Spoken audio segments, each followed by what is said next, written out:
from a universal Christian perspective, we're going to go to a universal Buddhist perspective.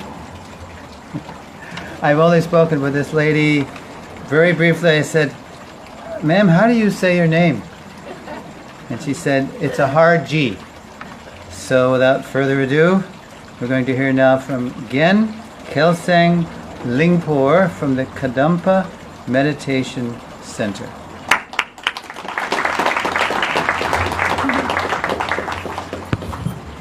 Yeah, the Gen part is kind of tricky.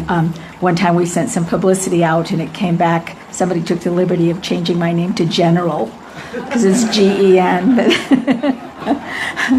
So I'm not going to speak very long tonight. I'm just so happy to have the opportunity to come here and rejoice in those 50 years of community service, of spiritual nurturing, and so forth. And as part of the interfaith community, we find joy in what everybody else is doing to try and help the community in so many ways. So rather than give any talk, I just wanted to read just a few verses from a beautiful poem from the 9th century Buddhist master Shantideva.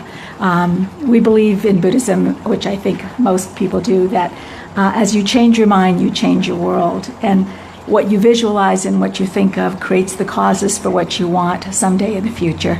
And so if you just would listen for just a minute, it's very brief, but it's some of the most beautiful verses that I try to hold in my mind.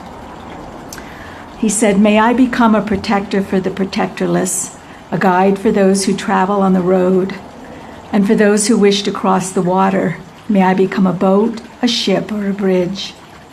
May I become an island for those seeking dry land, a lamp for those needing light, a place of rest for those who desire one, and a servant for those needing service. Just like the great elements, such as earth, and like eternal space, may I become the basis from which everything arises for sustaining the life of countless living beings. And until they have passed beyond sorrow, may I sustain all forms of life throughout the realms of living beings that reach to the ends of space."